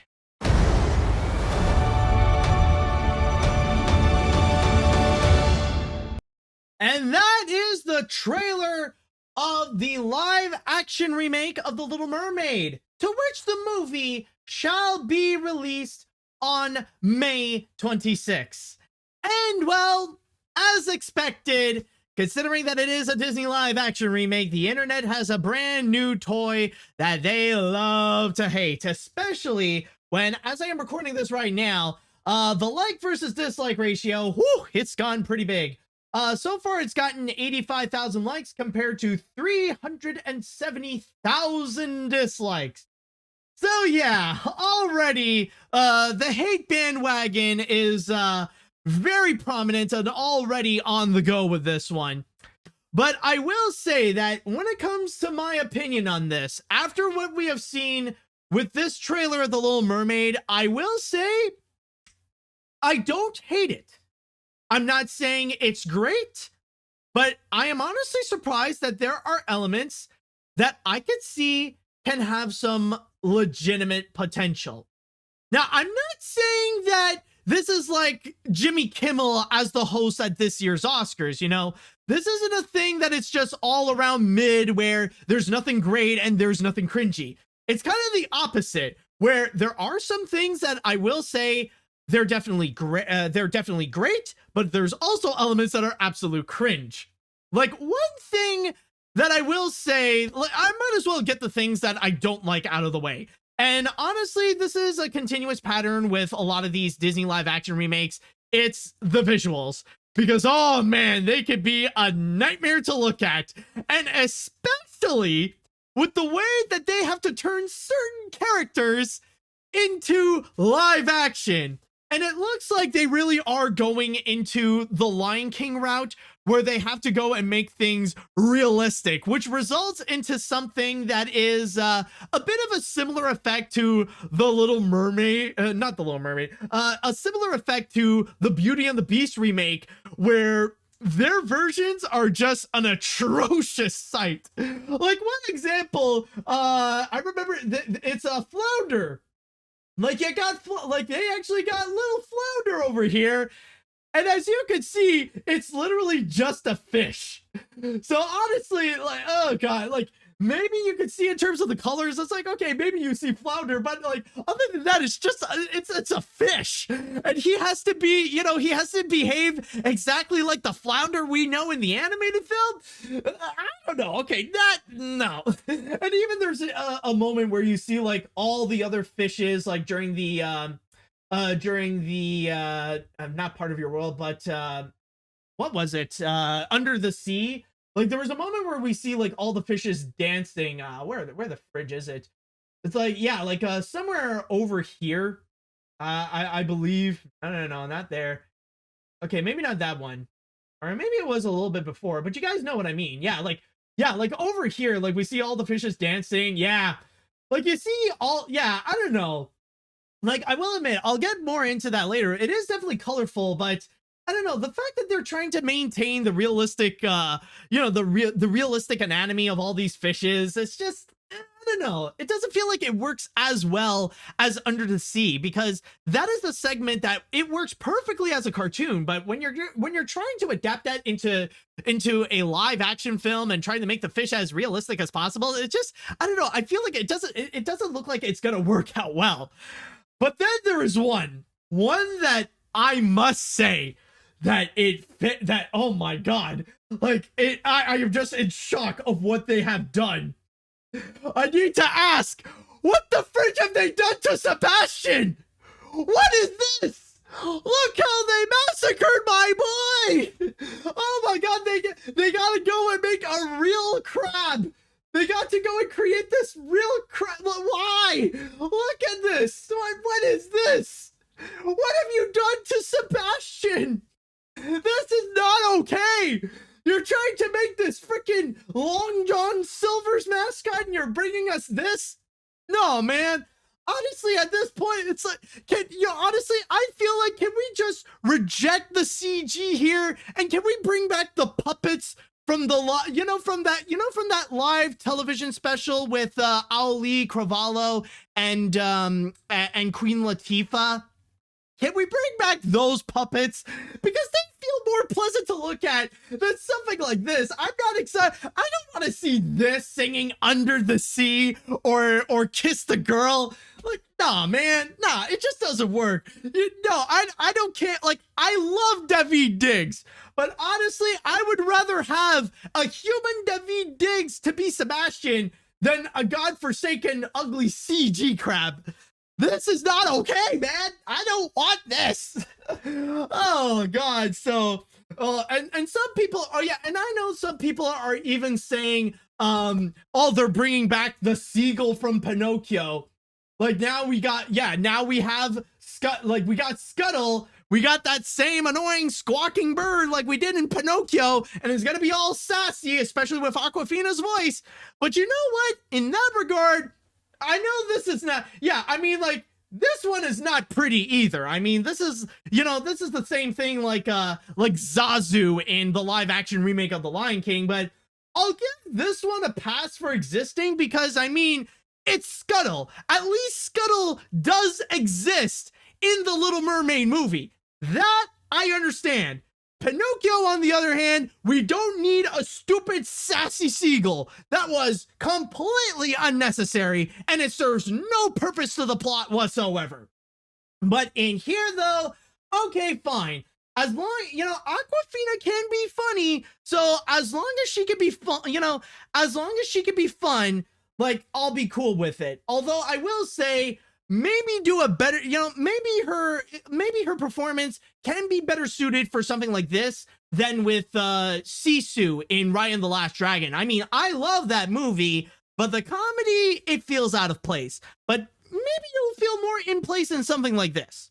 Maybe. But still, though, the CG, it's still a complete monstrosity. It's still not, you know, the CG, I'm not excited to go and see. That's going to be an absolute mess, just like in the previous years, like with Aladdin or with Beauty and the Beast and some of those other features. But with that out of the way, there are also some things that I must say I actually do like. And I think, honestly, the actors, the human actors, so far are pretty solid. Like number one, I will say, actually, okay, maybe not all, because I don't know about you, but the performance from King Triton, it doesn't sound that great. Like, I don't know, he doesn't sound upset. He just sounds bored. It was like, you went to the above world? Come on, man, that's not, it's kind of, it kind of reminds me of SpongeBob. It's like, hey, man, that's not cool. And it's the same thing here. You went to the above world. Come on, you know how it is. That's not cool. Why'd you do that, Ariel? Come on. So, I mean, maybe in the movie, he'll definitely be much better represented, but this performance, it's, I just feel like it's, I don't know, not the best King Triton so far. But then you got the factor of Ariel, of Halle Bailey. And I know there are those discussions in regards to her race and that we got a black Ariel and stuff like that. Now, I've already made that discussion already right there. I've already talked about that entire controversy of having a black woman play as Ariel and stuff like that, and how all those people who criticize this movie as woke because it has a black Ariel, they are all racist. In fact, for those people who are still commenting that this movie is woke and it's going to be bad and stuff like that, I want all you people to go and pressure those anti-woke folks to force them to say what they actually mean. Instead of being vague with the words woke and stuff like that, force them to say their true intentions of how they feel about the live action remake. And also, not to mention, ask them what's wrong with having a woman of color play as Ariel, especially when it has already happened previously with a Hispanic Ariel, an Asian Ariel, a Polynesian Ariel. Pressure them into saying that, pressure them into asking those questions. Force them to go and be transparent with their intentions. Force them to the reveal if they actually are racist. And if they are racist, well, then you know that their opinions are invalid, because all racists are violent criminals and their opinions should be silenced. Now, with all that out of the way, now that we did go and discuss about the worthless minority, one thing I gotta say that actually is a positive here has to be with Halle Bailey, because what they are showing with her, yeah, I think this trailer so far is the biggest justification of her being Ariel. Honestly, like that, like honestly, I would have to say the best part of this has to be like right at the end when she sings Part of Your World. Like, I'm not gonna play it entirely because, well, I'll just play like part of it because like, you know how YouTube can be with copyright warnings. This is just for to help out future me, but I mean, if you just listen.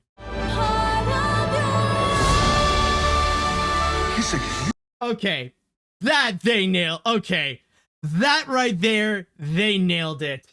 Yeah, it's fine with Twitch, I know, but that is amazing. And I mean, with Ariel, you need someone with a powerful voice, and Halle Bailey has definitely proved it right there. So honestly, that I could tell is great casting. So how is she going to do when the movie itself will come out? We will have to wait and see, but this is delivering a good first impression of how Halle Bailey is as Ariel. So I think honestly, from what we see in this trailer, this is definitely one of the better parts. Yeah, someone even said it.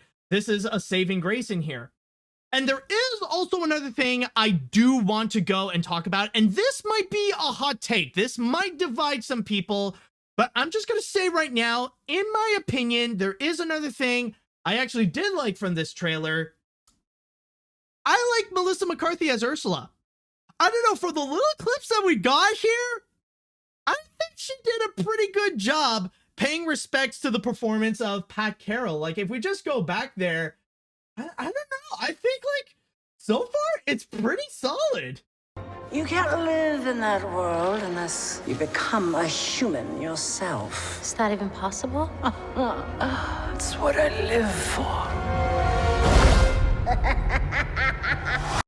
I don't know. I kind of like that. That's actually not bad. And I mean, like, in many of the previous films, like, usually they would just screw up the villains badly. Like in Aladdin, for example, I think we can all agree the worst thing from the Aladdin remake is Jafar. Like, holy crap, did they screw up on that one? But in here, though, there is a chance we could probably have the best live action villain since Idris Elba as Shere Khan. So honestly, I don't know. I feel like she actually, this actually gave me a good first impression of her role as Ursula. So honestly, I that's one thing I am optimistic to see how they would go and perform, how she would go and perform. So that's one thing I am excited to check out. But also there is one more thing that I want to say that I actually did like. And even though I was pretty critical in terms of the visuals and how they like really butchered the looks of like Flounder and Sebastian and how the realistic look just really doesn't work, one thing I will say is that this is definitely a pleasant movie to watch.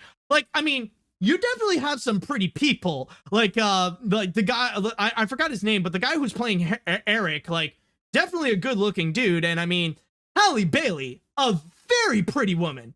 But also, one thing I will say is that the production design, like when you look at the background and stuff like that, it definitely does look nice. And not to mention, it's a pretty colorful film.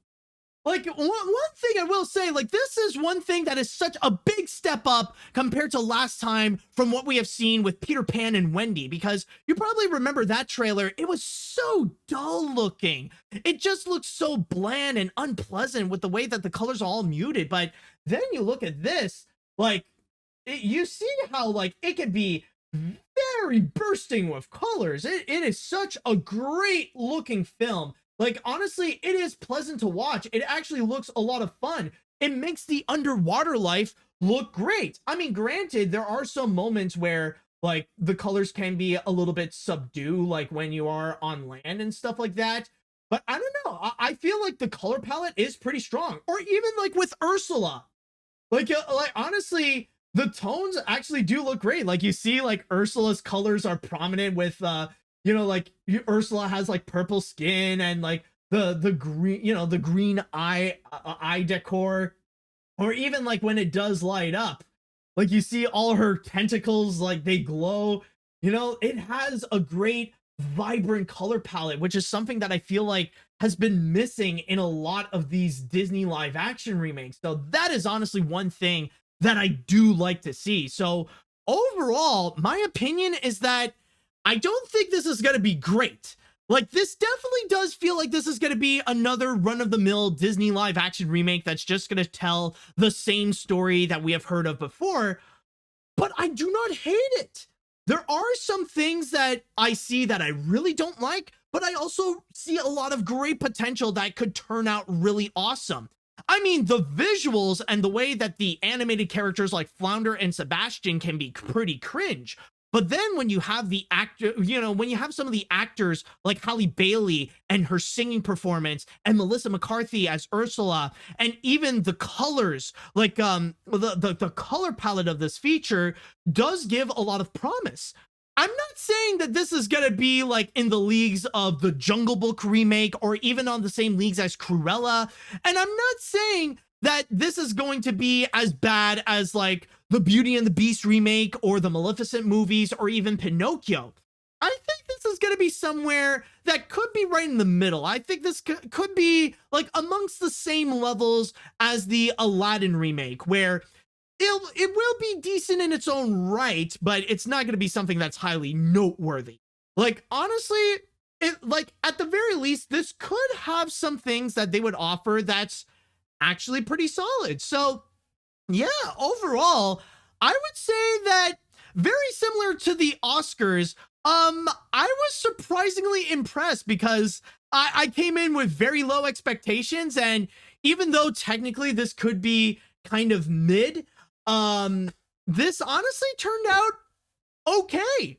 You know, honestly, I don't think this is going to be as painful of an experience as Pinocchio. So yeah, you know, like, maybe this could be worthwhile. Who knows?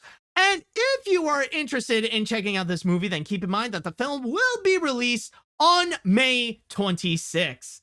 All right, so with that said and done, I would like to go into the chat wall, and I want to ask you all, what did you think of the Little Mermaid live action remake trailer? Did you guys actually enjoy that one? Did you guys feel a little bit iffy, or do you feel like this is going to be no different than all the other crappy live action remakes? Let me know what you think on that. All right, let's see now. The Little Mermaid will not only be the Disney remake, since Pinocchio, but also the Disney film since Quantumania. Rob Marshall directs, and the visual effects are visuals. It's definitely going to be a movie that will play in theaters.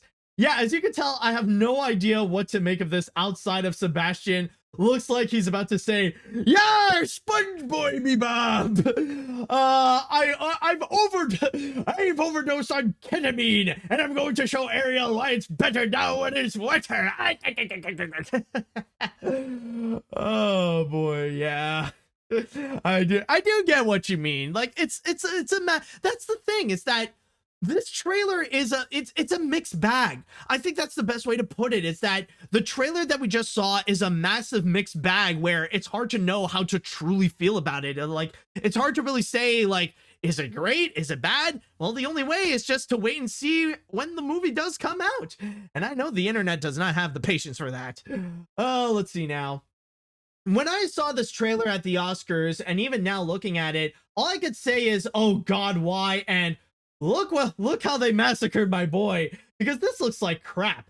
I hate how the sea animals look too realistic, and the scenes are so dark during the night, and maybe daytime too, and not capturing the magic of the original.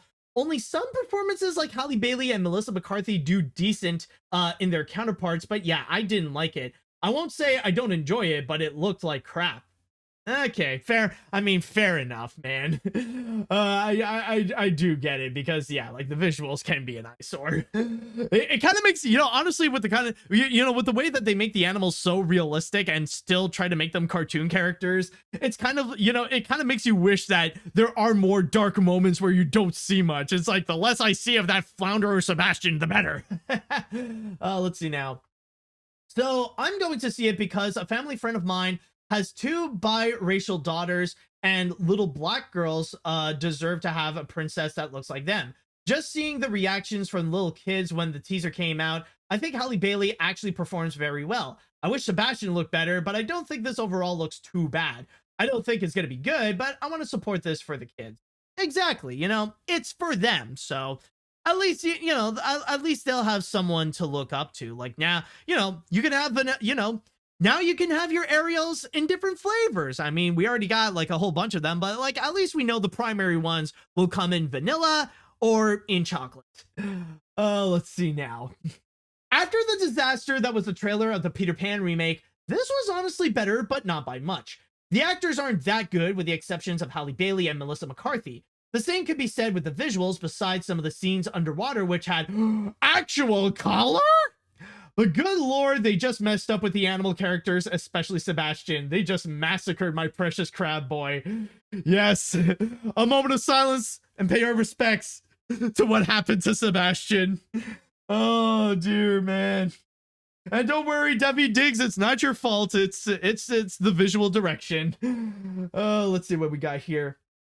I feel mixed. While some of the visuals look nice and Halle Bailey is doing great as Ariel, however, I feel like it's going to be no different compared to the original and offer nothing new. I guess you could say it feels watered down, am I right? Waka waka. Oh, but in all seriousness, I'm not that excited. However, if there is one thing I hate more than Disney live action remakes is anti-woke incels of the internet acting racist because of having Black Ariel. Yeah, but then again, nowadays, like, I don't know if they're going to be really riled up because for now they're just being racist towards, they're being racist towards, who is it? Yeah, April O'Neil in the Teenage Mutant Ninja Turtles live action remake. Like, they're just upset because, you know, they're not, you know, they're not as horny for that April O'Neil as much as the 80s show. Which goes to show how their opinion is not really that valuable when they're not really thinking with their brains, but they're thinking with their dicks. And I think with that said and done, that should do it for today's episode of AniMat's Crazy Cartoon Cast. Honestly, I gotta say, this actually went a lot better than I thought because with how tired I was because of the daylight savings, you know, I'm actually glad that this actually came out a pretty strong episode. And thank you all so much for joining me on this. And of course, tune in next time as we are going to be back to our regular AniMat's Crazy Cartoon Cast, and we will be talking about some of the week's crazy stories that has happened in cartoons. And with that said, I just want to remind you all, don't forget to go and subscribe to my Twitch channel, AniMat Live, and the AniMat's Crazy Cartoon Cast YouTube channel, as well as following me on whatever podcast service you're listening to, whether it be on iTunes, on Spotify, on Amazon, Google Play, or whatever. So, with all that said and done, I would like to say thank you all so much for listening. Thank you all so much for watching. And until next time, see you later, dudes.